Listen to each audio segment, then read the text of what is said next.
Griego, Thalia ang ngalan ng isa sa mga diyosa ng musika, awit at sayaw, at ang nimpa ng pagyabong. Ngunit sa modernong panahon, ang Thaliang nakagisnan natin ay mas nakilala natin bilang si Marimar.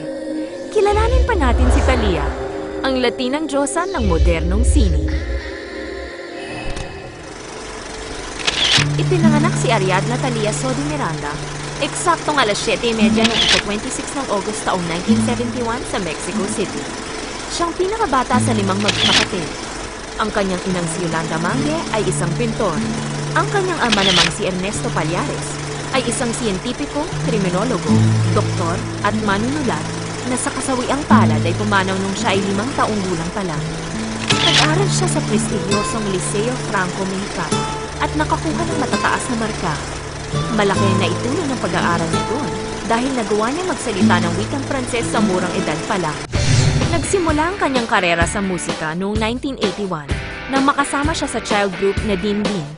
Noong 1984, nakuha niya ang lead role ni Sandy sa teenage version ng Grease. Matapos ang 2 taon, ay naging bahagi naman siya ng bandang Timbiriche, kung saan pinalitan niya ang orihinal na bokalistang babae na si Sasha Sokol. Nakagawa si Thalia ng 3 album kasama ang banda, ngunit matapos ang 3 taon, ay naghanda na siya para sa kanyang solo career.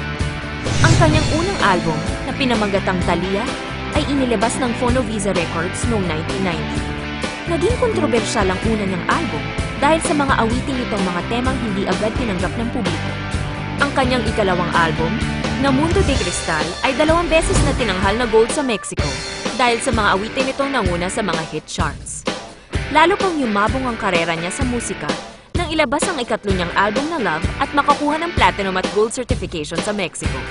Noong 1995, lumipat siya mula sa Fonovisa papuntang EMI Latin, kung saan inilabas ang kanyang ika-4 na album, ang In Ecstasis, na naging matagumpay sa iba't ibang bansa at nakakuha ng multiple gold at platinum records. Noong 1997, nagtungo naman siya sa Pilipinas at naglabas ng album, Ang Nandito Ako, at nagkaroon din ng 2 konsyerto sa Araneta Coliseum. Ang Amor a la Mexicana, ang kanyang ika-5 album, ay naging dahilan para ituring siyang tunay na Latin pop diva ng mundo. Simula noon ay hindi na natigil ang paggawa niya ng mga album na agad naging hit sa iba't ibang bansa. Samantala, nagsimula naman ang kanyang karera sa pag-arte na makasama siya sa telenovelang Pobre Señorita Limantour. Ito rin ang unang trabaho niya sa Televisa. Ang kanyang unang major role naman ay sa teenage dramang Quinceañera, kung saan nakasama niya si Adela Noriega. Ang una naman niyang lead role ay sa Luz y Sombra, ngunit hindi ito naging matagumpay. Ang mga sumunod na telenovela niya ay tinawag na Las Tres Marias. Naging bida siya sa Maria Mercedes noong 1992, kung saan nanalo siya bilang Best Young Actress. Sumunod naman ang Marimar noong 1994 at Maria la del Barrio noong 1995. Noong 1999 ay bumalik siya bilang si Rosalinda na naging kanyang huling telenovela. Naging bahagi din siya ng mga pelikulang Anastasia, La Guerra de los Pasteles at Mambo Cafe. Nakasama rin siya sa mga programang pantelebisyon na VIP de Noche noong 1991, Las Adventuras de Eve Italia noong 2009, at Dora the Explorer ngayong 2012. Sa mga nakasama niya sa mga telenovelas, hindi rin maiiwasang malink siya sa iba't ibang lalaki. Isa na nga rito si Fernando Colunga, na nakasama niya sa Marimar at Maria la del Barrio.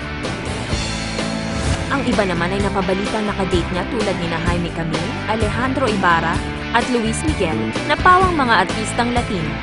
Sa huli, ang nakatuluyan niya ay ang presidente ng Sony Music Entertainment na si Thomas Motola. Nagsimula lamang ang relasyon nila nang magkita sila sa isang blind date. Di nagtagal ay nagpakasal sila at nagkaroon ng 2 anak, sina Sabrina at Alejandro. Hindi lang sa pag-awit, pagsayaw at pag-arte kilala si Thalia, naging malaki din ang naibahagi niya sa sining ng pakikipagtalakalan. Noong 2003 ay nagkaroon siya ng sariling clothing line, ang Thalia Sodi Collection na umabot sa 1,500 stores. Ang kanyang eyewear collection, ang Thalia Eyewear ay naging isang malaking tagumpay din kaya't nagkaroon pa ito ng extension, ang Thalia Girls, na mabenta sa mga batang fashionista. Nagsunod-sunod pa ang kanyang mga naging negosyo at minsan pa'y nagsulat din ng mga libro na nagbigay ng mga payo tungkol sa pagkakaroon ng masayang buhay. Ang mga maalamat na karakter ng mga Griego ay buhay na buhay sa babaeng iniidolo natin ngayon, si Thalia. Ang lahinang diyosa ng sining, awit, sayaw, at pagyabong na siyang tinitingala hindi lang ng mga Mexicano at Pilipino, kundi ng buong mundo.